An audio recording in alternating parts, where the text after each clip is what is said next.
Ilahi anta maksudi wa ridhaka matlubi ahtini mahabbatan wa ma'rifatan. Bismillahirrahmanirrahim.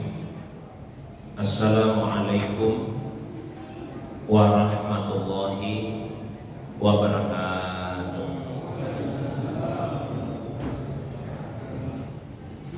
Alhamdulillahilladzi anzala sakinata fi qulubil mu'minin liyazdadu imanan ma'a imanihim walillahi junudus samawati wal ardh wa kana Allahu aliman hakiman.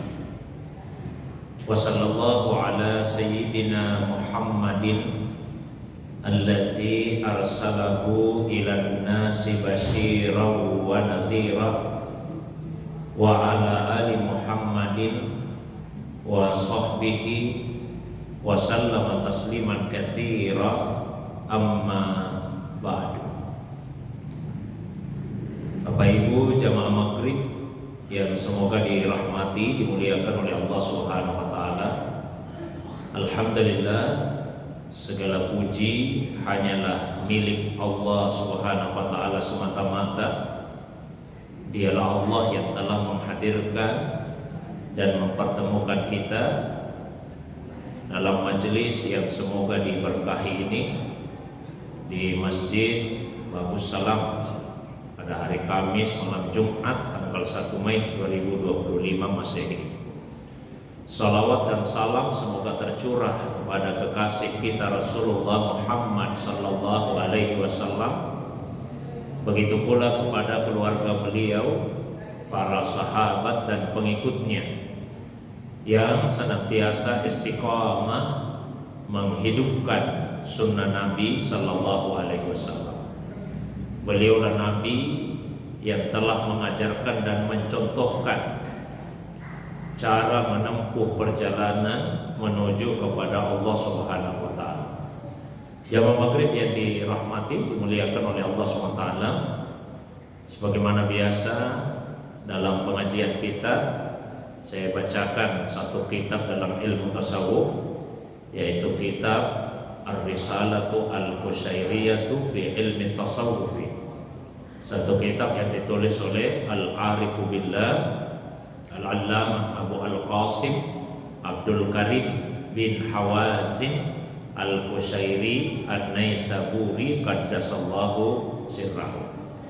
Pertemuan yang terakhir telah kami bacakan satu ayat, beberapa hadis dan perkataan ulama tentang maqam yang pertama di dalam kitab Ar-Risalah Al-Qushairiyah ini, yaitu maqam At-Taubah. Nah, masih dalam pembahasan tentang maqam pertama, yaitu At-Taubah tersebut. Qala al-musannifu nafa'ana Allahu bi ulumihi wa ulumi masyayikhihi wa talamizatihi fid daraini, amin ya rabbal alamin.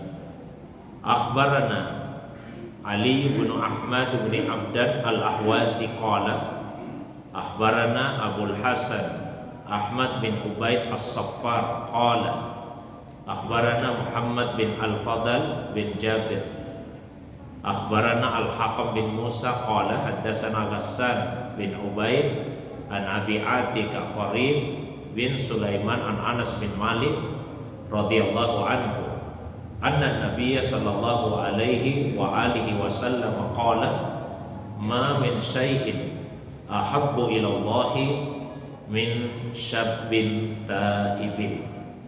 Penulis kitab ini yaitu Imam Al-Qushairi, semoga Allah memberikan kepada kita manfaat melalui ilmunya, ilmu dari para masyayikh, guru-gurunya, ilmu dari murid-muridnya di dunia dan di akhirat. Beliau berkata, telah menyampaikan kepada kami Ali bin Ahmad bin Abdan al-Ahwasi, ia berkata, telah mengabarkan kepada kami Abu Al-Hasan Ahmad bin Ubaid as-Saffar, ia berkata, telah mengabarkan kepada kami Muhammad bin Al-Fadl bin Jabir, telah mengabarkan kepada kami Hakam bin Musa, ia berkata, Hasan bin Ubaid telah menyampaikan hadis kepada kami dari Abu Atika Tarib bin Sulaiman dari Anas bin Malik, semoga Allah meridainya. bahwasanya Nabi Shallallahu Alaihi Wasallam telah bersabda, "Ma min syai'in ahabbu ilallah min syabbin ta'ib." Tidak ada yang lebih disukai, yang lebih dicintai oleh Allah Subhanahu wa taala dibandingkan seorang pemuda yang bertaubat. Jadi Allah Subhanahu wa taala mencintai anak muda yang bertaubat. Allah juga mencintai orang yang sudah tua yang bertaubat. Tapi Allah lebih mencintai seorang pemuda yang bertaubat kepada Allah Subhanahu wa taala.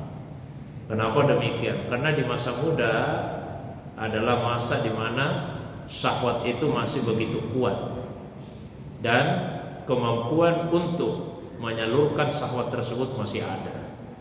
Beda ketika sudah tua, boleh jadi syahwatnya sudah menurun, ataupun kalau masih ada, kemampuan untuk menyalurkannya terbatas. Maka jika ada yang sudah tua dia bertobat, mungkin karena ketidakmampuannya lagi. Tapi kalau masih muda, dia bertobat sungguh-sungguh kepada Allah Subhanahu wa taala, maka itu tentu menunjukkan dia punya tekad, keinginan yang kuat, kesungguhan untuk bertaubat kepada Allah Subhanahu wa taala. Fattaubatu awwalu mansilin min manasilis salikin wa awwalu maqamin min maqamatit talibin. Taubat itu adalah manzilah, kedudukan yang pertama di antara kedudukan-kedudukan salikin, orang-orang yang menempuh perjalanan menuju kepada Allah, dan maqam yang pertama di antara maqam orang-orang yang sungguh-sungguh mencari Allah Subhanahu wa taala. Telah pernah kami sampaikan dalam satu sesi pengajian bahwa di antara istilah yang sering digunakan dalam ilmu tasawuf yaitu maqam, biasa disandingkan dengan hal. Perbedaannya, kalau maqam itu adalah al-adab, adab-adab allati yatawassalu ilaiha as-salik, yang diraih oleh seseorang yang menempuh perjalanan menuju kepada Allah bikasbin, dengan upaya. Di dalamnya ada ijtihad, ada kesungguhan, ada tasarruf.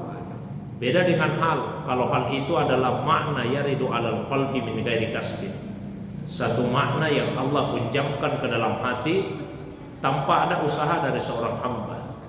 Jadi kalau maqam, di dalamnya ada usaha, ada kesungguhan. Misalnya orang bertobat, itu menunjukkan kesungguhan. Tapi kalau hal, makna yang Allah pinjamkan ke dalam hati, misalnya kerinduan kepada Allah SWT. Nah, bukan kita yang mengupayakan saya mau rindu kepada Allah, tapi Allah pinjamkan ke dalam hati kita kerinduan kepadanya. Ini satu contoh hal. Nah, ulama kita beragam, bervariasi dalam menetapkan manazil atau maqamat, ya, dalam menempuh perjalanan menuju kepada Allah Subhanahu wa taala tersebut. Ada yang perjalanannya pendek, ada yang perjalanannya sangat panjang, banyak maqamatnya. Nah, istilah yang digunakan ada dua, mansilah sama maqam, maksudnya sama. Ada kitab yang menggunakan istilah mansilah, jamaknya manasil, seperti kitab Manasilus Sairin.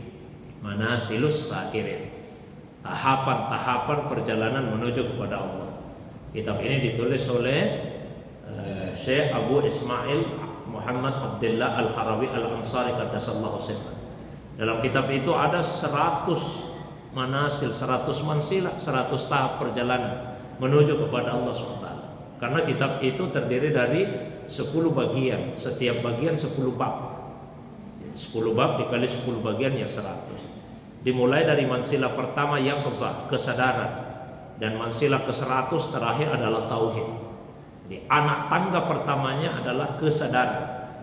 Kalau Imam Al-Qusairi langsung masuk ke taubat. Nah, kemudian anak tangga terakhirnya yaitu tauhid, ya, mengesahkan Allah Subhanahu wa ta'ala. Ini dalam kitab Manasil As-Sair. Sair itu artinya orang yang menempuh perjalanan menuju kepada Allah. Secara garis besar kalau mau disederhanakan, tahapannya 3. Bidayah, tahap permulaan, kemudian tahap pertengahan, dan nihayah, tahap akhir. Tahap permulaan dinamakan iradah, orangnya disebut murid. Jadi murid itu istilah sufi sebetulnya, istilah tasawuf. Murid orang yang sudah punya keinginan kuat untuk menempuh perjalanan menuju kepada Allah, tahap awal.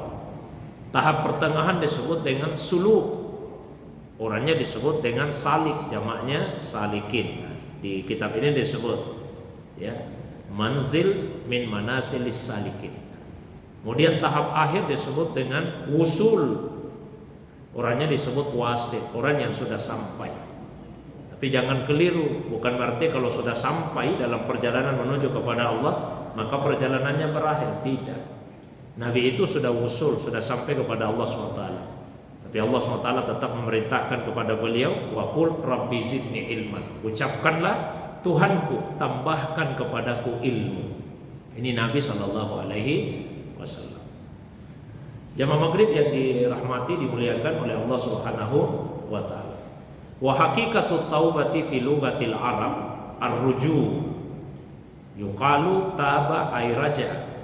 Fa taubatu ar-ruju amma kana mazmuman fi syar'i ila ma huwa mahmudun fihi. Hakikat taubat dalam bahasa Arab, pendekatan bahasa. Taubat dalam bahasa Arab itu artinya rujuk kembali. Jadi kalau dikatakan taba, dia telah bertobat, maksudnya raja, dia telah kembali. Maka taubat adalah kembalinya seorang hamba dari sesuatu yang tercela menurut syariat menuju kepada apa yang terpuji menurut syariat. Ini taubat yang wajib ya, taubat yang wajib. Jadi kita wajib kembali kalau berada dalam keadaan yang tercela, apakah itu perbuatan tercela, perkataan tercela, kondisi yang tercela, menuju kepada yang terpuji. At-taubatu al-wajibat, taubat yang wajib. Ada taubat yang mendubah, taubat yang dianjurkan. Apa itu? Kembalinya seseorang dari sesuatu yang mubah kepada ketaatan. Jadi dia tidak berada dalam kemaksiatan. Keadaannya dalam sesuatu yang mubah, sesuatu yang boleh-boleh saja. Tapi ia kemudian beralih kepada ketaatan kepada Allah Subhanahu wa taala. Akan kita sampai pada pembahasan level-level, tingkatan-tingkatan taubat. Paling rendah disebut dengan taubat itu sendiri. Kemudian ada inabah dan ada al-aubah. Beberapa paragraf setelahnya. Jamaah yang dirahmati, dimuliakan oleh Allah. Wa qala Nabi sallallahu alaihi wa alihi wasallam an-nadabu at-taubah. Nabi sallallahu alaihi wasallam pernah bersabda, penyesalan itu adalah taubat. Maksudnya apa? Inti dari taubat adalah penyesalan. Tidak dipandang seseorang itu bertobat kalau dia tidak menyesali dosa-dosanya. Fa'arbabul usuli min ahli sunnati qalu syartut taubati hatta tasihha salah satu asya'i an-nadamu ala ma'amila minal mukhalafat wa tarku zalla fil hal wal asmu ala alla yauda ila misli ma'amila minal ma'asi. Fa hadhil arkan la budda minha hatta tasihha taubatuhu.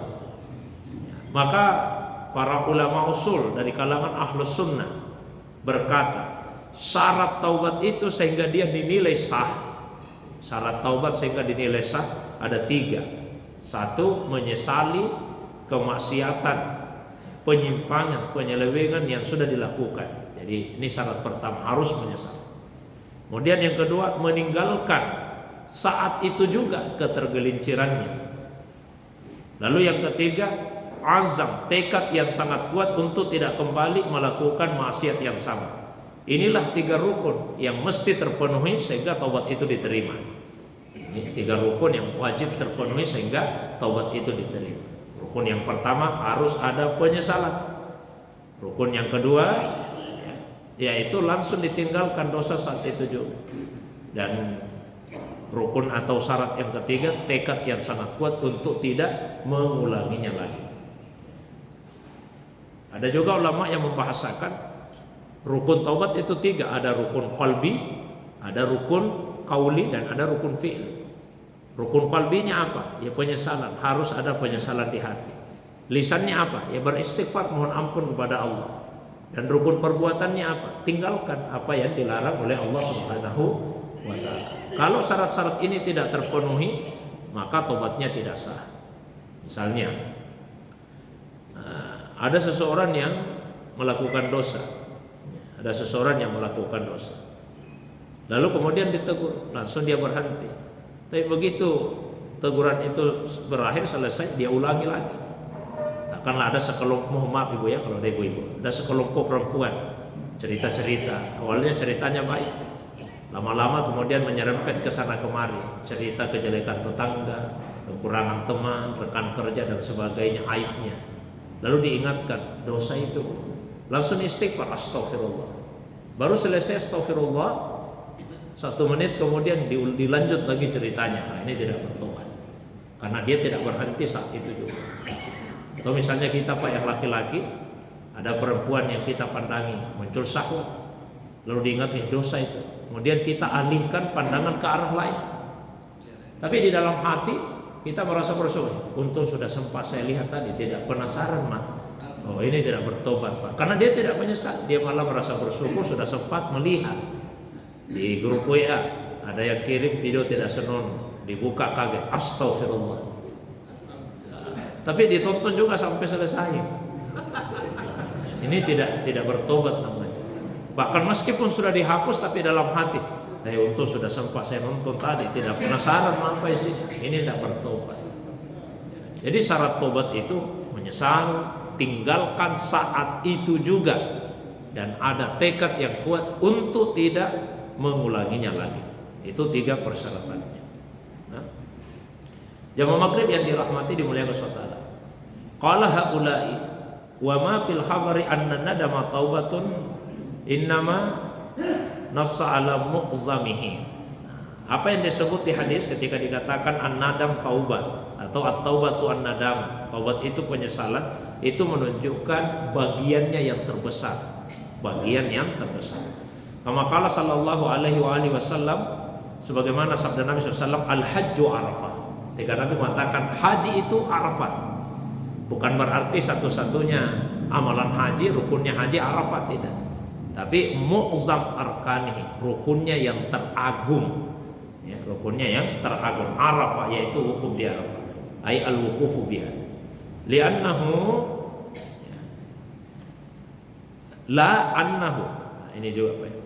Jadi pentingnya baca kitab itu dengan talaki, bukan baca sendiri saja. Nah, pentingnya juga untuk membandingkan beberapa kitab, karena sering ada kesalahan penulisan, apalagi kalau terjemah. Seperti di kitab ini ada kekeliruannya. Kalau tidak diperbaiki, salah penerjemahannya. Ya, mungkin tidak terlalu terasa Pak, karena dalam bahasa Arab ini. Saya langsung bacakan yang benarnya saja. La annahu, bukan berarti la rukna fil haji siwa al-wukuf bi Arafah. Bukan berarti tidak ada lagi rukun yang lain kecuali wukuf di Arafah. Tapi maksud hadis ini adalah walakin mu'zam arkani al-wukuf biha kadzalika. Qauluhu an-nadamu taubah ay mu'zam arkaniha an-nadam. Ya, begitu pula ketika Nabi mengatakan penyesalan itu adalah taubat, maka maksudnya adalah bagian terbesar dari taubat itu adalah penyesalan. Wa min ahli tahqiqi man qala yakfi an-nadam. Bahkan sebagian ulama hakikat mengatakan cukup dengan penyesalan saja. Fi tahqiqi zalika, untuk mewujudkan itu. Jadi tidak apa-apa kalau kita katakan taubat itu ya penyesalan saja. Kenapa demikian? Li'anna an-nadam yastadbib ar-ruknainil akhirain. Karena sebetulnya dari penyesalan itulah akan muncul 2 rukun yang lain. Fa innahu yastahilu taqdiru. Kita tidak bisa membayangkan ayyakuna nadiman ala ma huwa musirrun ala misli. Kita tidak bisa membayangkan ada orang tetap melakukan dosa, tapi kita katakan dia menyesal. Kalau dia menyesal, tidak mungkin dia terus-menerus melakukan dosa itu. Tidak mungkin. Au asim alal ityani bimisli. Kita juga tidak bisa membayangkan ada orang mengatakan menyesal, tapi ada keinginan untuk melakukannya lagi. Jadi, kalau ada keinginan untuk melakukan lagi, itu tanda dia tidak menyesal. Kalau ada seseorang tetap melakukan dosa itu juga tanda bahwa dia tidak menyesali dosanya. Jadi tidak apa-apa kalau dikatakan bahwa taubat itu penyesalan. 2 rukun yang lain sebetulnya konsekuensi dari adanya penyesalan di dalam hati. Saya kira itu pengantar kajian kita di malam ini, karena waktu Isya agak cepat Pak ya. Saya berikan waktu yang lapang, yang lebih luas. Kalau ada yang ingin didiskusikan, ditanyakan. Biasa banyak pertanyaan, baik yang berkaitan dengan pembahasan atau masalah agama yang lain di luar dari apa yang saya sampaikan. Saya persilakan. Wa ilallahi turja'ul umur. Wassalamualaikum warahmatullahi wabarakatuh.